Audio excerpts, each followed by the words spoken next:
Hello, ma'am. Hello, classmates. I'm Riza Yasperencilia, and my topic is Humanistic Psychology. But before we proceed, let us first define what is Humanistic Psychology.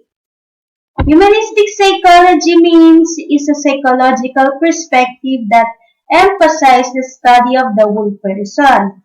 Humanistic psychologists look at human behavior not only through the eyes of the observer, but through the eyes of the person doing the behaving. Humanistic psychologists believe that an individual's behavior is connected to his/her inner feelings and self-image. Next, yung first topic natin sa Humanistic Psychology is Gestalt Psychology. So yung mga subtopic ng Gestalt Psychology is Gestalt Principles, Insight Learning, and Life Space. So, dito muna tayo sa Gestalt Principles.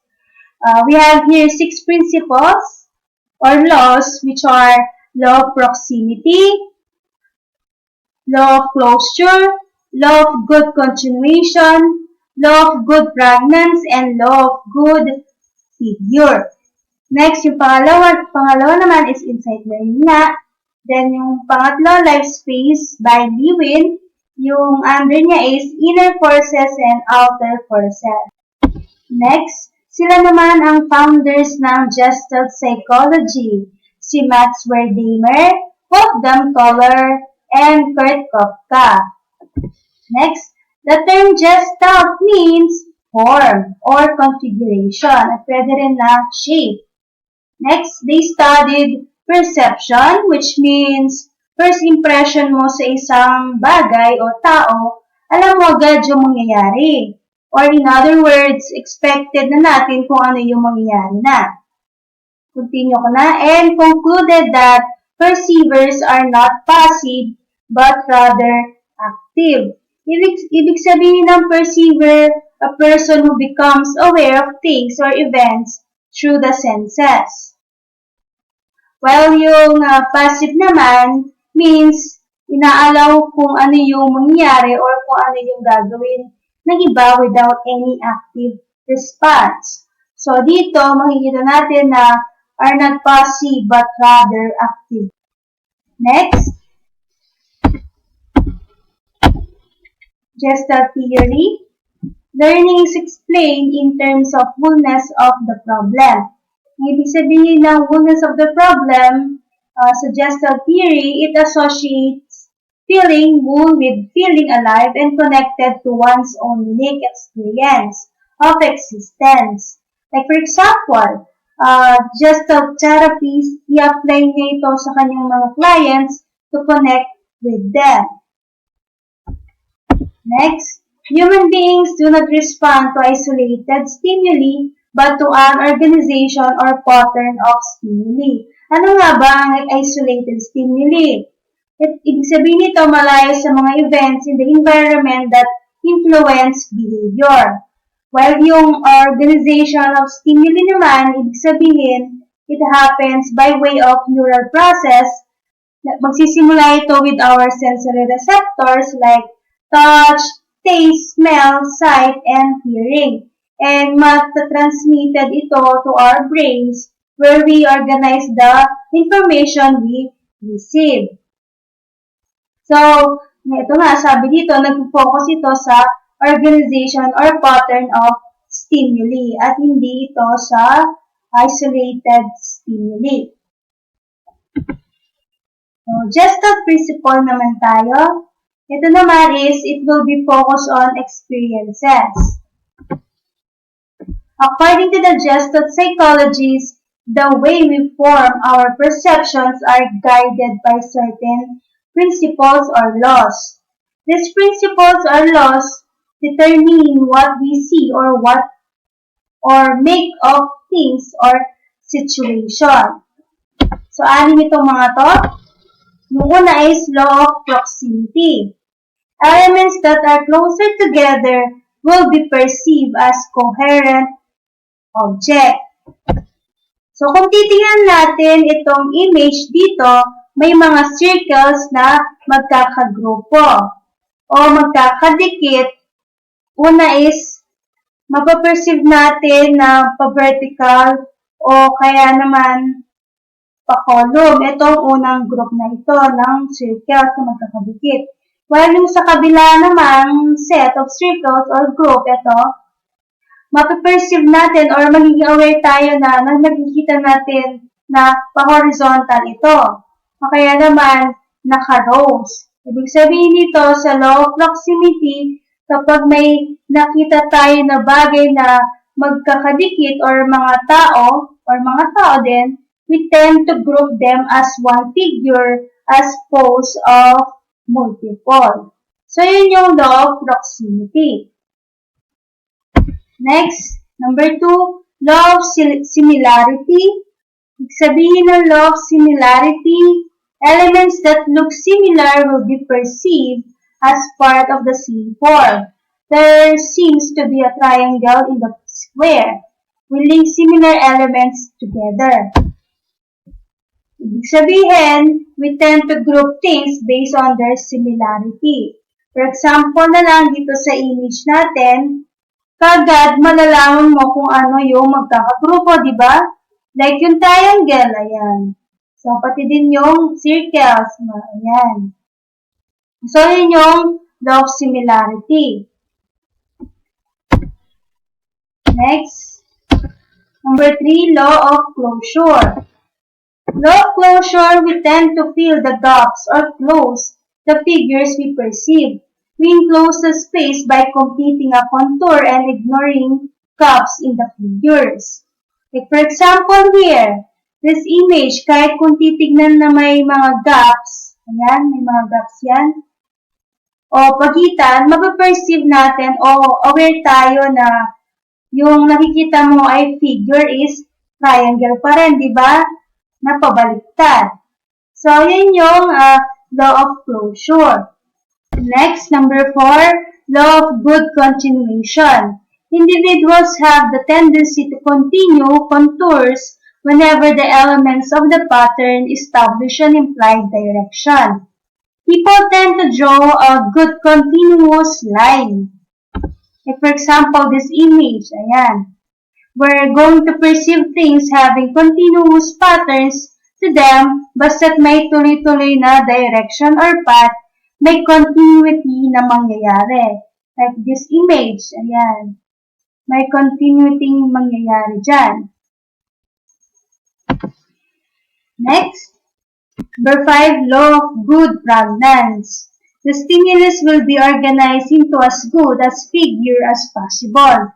In this example, good refers to symmetry, simplicity, and regularity. What means we find answers the simplest way. Even if it is difficult, we can answer it in a simple way. Based on our experiences with perception, we expect certain patterns and therefore perceive that expected pattern.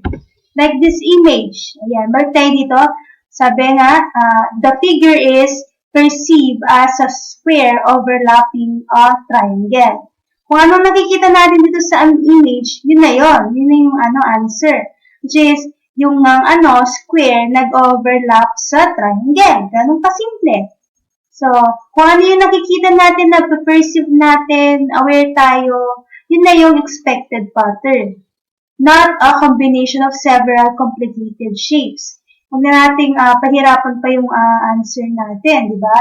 Hindi na yung complicated shapes pa na sasabihin mo, ganun. So, yun yung law of good pregnance. Next, number 6, law of figure or ground. We tend to pay attention and perceive things in the foreground first. A stimulus will be perceived as separate from its ground. Like for example, this image na lang. Makikita mo na may white swan, ayan. At may black na swan. So, depende sa'yo kung ano yung mapaperceive mo na figure, kung yung white swan ba o yung black swan. And also, pwede na isa sa kanila ay maging ground din. Diba? Vice versa.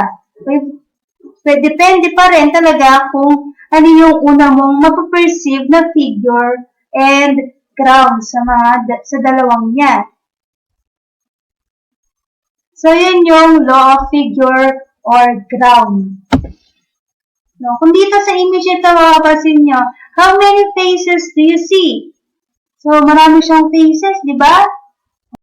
Next. Ito naman sa image. Ayan. May na-form din na face ng babae. Next. Dito din. Ayan. Depende sa inyo kung ano yung magiging figure nyo dyan or ground. Kung yung figure nyo ba is yung si King Kong or si Tiger. Or pwede din sila na maging ground ninyo. At yung puno is yung figure ninyo. Diba? Next image. Ang sabi dito, good example of a brain study. If you can read this, you have a strong mind. So let us read it. This message served to prove how our mind can do amazing things, impressive things.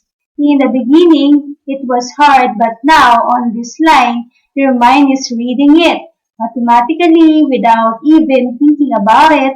Be proud. Only certain people can read this. Please share if you can read this. Ayan. Panggaling. So next, ito naman isang image. Share when you see a word. Meron bang word dito sa image? Tama, meron. Which is, yung word is liar. So, cursive siya, no? So, nakabuo siya ng mukha ng isang tao, di ba? Ang galing. So, again, we have 6 principles or laws, which are law of proximity, law of closure, law of good continuation, law of good pregnancy, and law of good figure or ground. Next, dito naman tayo sa insight learning. Ano nga ba ang insight learning? Gestalt psychology adheres to the idea of learning taking place by discovery or insight. The idea of insight learning was first developed by Kohler, in which he described experiments with the apes. So, para mas malinaw, ang insight learning is, it is the sudden grasping or understanding of the solution to a problem. It is aha! Moment, ika nga. May na-discover ka or nalaman na new learnings. Diba? Kapag sinabi mo, aha! Alam ko na kung ano yun. Diba? May alam mo na naman akong bagong information. So, like that. So, continue ko na, it is not the result of trial and error. Or responding to stimulus, it is a cognitive experience to visualize a problem, think and get insights, or find solution to solve a problem. Kung dito, sabi niya, apes could use boxes and sticks as tools to solve problems. So, dito, si Kohler, naglagay siya ng boxes and sticks sa cage kasama ang mga apes. Dito, tinignan ni Kohler kung paano gawan ng paraan ng mga apes ang pag-abot sa banana na nakahang gamit ang mga boxes and sticks. In the box, a banana is attached to the top of the chimpanzee's cage. The banana is out of the reach but can be reached by climbing on or jumping from a box. Meron tayo dito mga images. Ayan, ang unang image is si Chica on the jumping stick. Kung saan dito, ginamit ni Chica ang stick para maabot niya ang nakahang na banana. While dito naman sa kabilang image ay si Grande on an insecure construction kung saan ginamit niya ang pinagpatong-patong na boxes. Diba? Galing. Para maabot niya yung banana na nakahang. Next, ito naman sa isang image ay si Sultan naman, making a double stick para rin maabot niya yung banana na nakahang. In each of the problems, the important aspect of learning was not reinforcement, but the coordination of thinking aspect of learning was not reinforcement. Ang ibig sabihin ng reinforcement can include anything that strengthens or increases behavior like praise, giving rewards, fun activities, and etc. Continue ko na, but the coordination of the thinking to create new organization. Scholar refer to this as insight or discovery of learning. Next, dito naman tayo sa Gestalt principles and the teaching learning process. The Gestalt principles not only influence perception, but they also impact on learning. Kurt Lewin's theory focusing on life space. Ano nga ba itong life space ni Kurt Lewin's theory? Sabihin nito, everything in the environment that influence the behavior of a person. Continue ko na. Adhere to Gestalt psychology. He said that individual has inner and outer voice. So, inner forces muna tayo. Include his or her own motivation, attitudes, and feelings. So, sa sarili mismo ito, nagkakaroon ng influence sa behavior ng isang person. Sa kanya mismo sarili. So, next.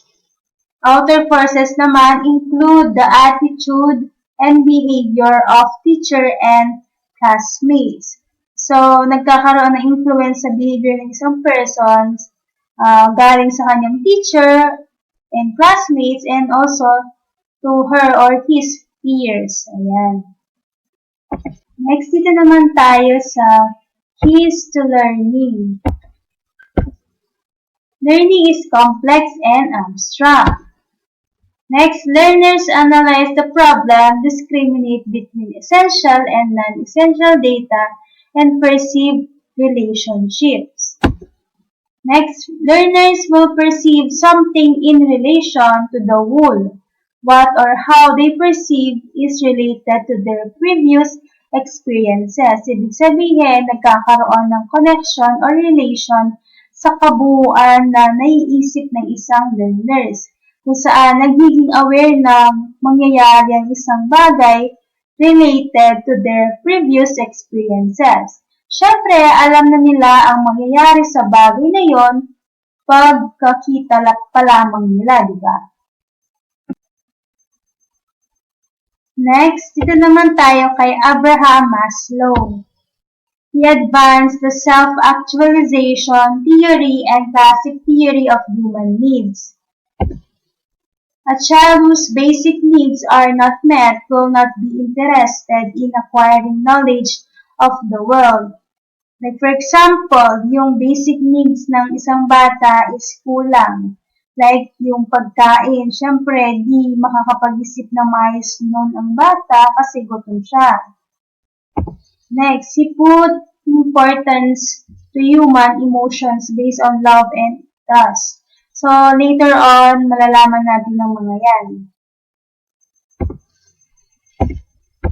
Next, Abraham Maslow was born in Brooklyn, New York on April 1, 1908 and died on June 8, 1970. He was an American psychologist and is known for his concept, Maslow's hierarchy of needs. He is considered the founder of Humanistic Psychology. His family life and his experiences influenced by psychological and sociological needs. Next, humanistic psychologists believe that every person has a strong desire to realize their full potential to reach a level of self-actualization, to prove that humans are not simply blindly reacting to situations, but trying to accomplish something greater. Sabihin dito kung ano lang makikita nila or reacting to situation is okay na, doon na talaga. Pero hindi. But trying to accomplish something greater. Mas gusto pa rin higatan yun. Maslow studied mentally healthy individuals instead of people with serious psychological issues. Next, Maslow's field of study. Maslow's original theory was a theory of human motivation in 1943. It is a theory that everything humans do stems from physical needs. Maslow's later argument was that humans are not motivated simply by hunger and thirst, but by higher goals. So, ibig sabihin, hindi lang motivated yung mga tao sa simpleng kasi gutom sila or nauuhaw sila. So, mamomotivate sila na maghanap ng pagkain, syempre. Pero dito, sabi, but by higher goals. Mas may gusto pa sila na mas higit pa doon. Next, a musician must make music, an artist must paint, a poet must write if he is to be ultimately a piece with himself. Next, Maslow's hierarchy of needs was mentioned on October 9, 2010 in news article on the New York Times website. The hierarchy of needs triangle has been redesigned. It mentioned one of the sociological theories Maslow had, which was simply living to be a parent. Next, dito na tayo sa Maslow hierarchy of needs. Sa bagyan, define natin what is Maslow. Ibig sabihin ng Maslow, human action are motivated in order to attain certain ends. So, ayan, balik na tayo dito. Dito muna tayo sa pinakaibaba ng triangle, which is physiological needs. Ang mga kasama dito are air, water, food, shelter, sleep, clothing, and reproduction, which are basic needs po itong mga to. Continue, this refers to basic needs like drinking when thirsty or eating when hungry. Now, if someone is lacking in more than one need, they are likely to try to meet these physiological needs first. For example, if someone is extremely hungry, it is hard to focus on anything else besides food. Next, dito naman tayo sa safety needs. After ng physiological needs, safety needs naman. Ang mga sakop ng safety needs are personal security, employment, resources, health, and property. Ibig sabihin ng safety needs dito, kapag na-meet na yung physiological needs, the next need that arises is safe environment. Adults living in developed nations, safety needs are more apparent in emergency needs. So, next one is, pagkatapos ng safety needs, dito na tayo sa love and belonging. Ang sakop ng love and belonging are friendship, intimacy, family, sense of connection. Ang ibig sabihin ng love and belonging dito, next needs in hierarchy involves feeling loved and accepted. For example, include both romantic relationships as well as ties to friends and family members. Another example, include our need to feel that we belong to a social group. Dito, saklaw ang parehong may feeling love and feeling love towards others. This will impact well-being. So, after love and belonging, dito na tayo sa esteem. Ang sakop ng esteem are respect, self-esteem, status, recognition, strength, and freedom. Dito sa esteem needs naman, desire to feel good about ourselves. It involves feeling self-confidence and feeling good about oneself. Also involves feeling valued by others kung saan yung achievement and natulong natin, napapansin ito or na-appreciate ng ibang tao. Next, the last one is self-actualization. So, ito yung pinakatuktok ng triangle ng Maslow's hierarchy of needs. So, ito yung pinakamataas. Ang sakop ng self-actualization is desire to become the most that one can be. Ibig sabihin dito sa self-actualization, feeling of fulfill ka. Ibig sabihin, nagagawa natin ang mga bagay based sa ating kakayahan. Mas hihigit pa doon or mas gusto pa nating ma-improve yung ating kakayahan. Yan. So, ito yung Maslow's hierarchy of needs. Ulitin natin, ang pinaka-basics is physiological needs, safety needs, love and belonging, esteem, and pinakamataas is self-actualization. Next, key to learning. Produce a healthy and happy learner who can accomplish, grow, and actualize his/her human self.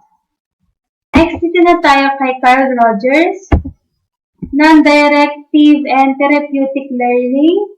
Non-directive therapy means that therapy has no direction. It's simply that the direction always comes from the client. Wherein therapeutic relationship where the client feel valued, may nakikinig sa kanila, nakakaintindi. This will help the client to seek new solutions to their problems. Next, children's perceptions. So, ano nga ba ulit yung perceptions? Ito yung first impression or expected mo na sa bagay or sa isang tao na may mangyayari. Continue, which are highly individualistic influence their learning and behavior in class. Next, noted phenomenologies, the philosophy or method of inquiry based on the premise that reality consists of objects as they are perceived or understood in human consciousness. Ibig sabihin ng human consciousness, this means associated with a flexible response mechanism for decision-making, planning, and generally responding in non-automatic ways. Continue, and not of anything independent of human consciousness. His theories are based on early field theories. Reality is based upon what the individual learner perceives. What this means for the teacher. This should guide the teacher to understand that different kids from different backgrounds have a different meaning and understanding of learning. Ibig sabihin, nakakatulong ito sa pag-guide sa mga teachers na maintindihan nila na iba-iba ang mga bata sa way of understanding nila sa kanilang natututunan. The teacher in this case should be a facilitator for the students, means a guide on their journey of learning, and also must keep a professional relationship with the students. Next, dito na tayo sa curriculum for this time. The curriculum should concern with the process, not the products. In teacher's speak, this means concern with the understanding of what is done, not necessarily the outcome of the learning. Para mas maintindihan natin, dito focus ang curriculum sa proseso, kung paano unti-unting natututo ang mga bata, at hindi kaagad sa dapat matutunan ng bata at the end of the course. They should not be a structured class, but rather a free-flowing of ideas and knowledge for the students to learn. Next, key to learning. Curriculum is concerned with process, not product. Personal needs, not subject matter.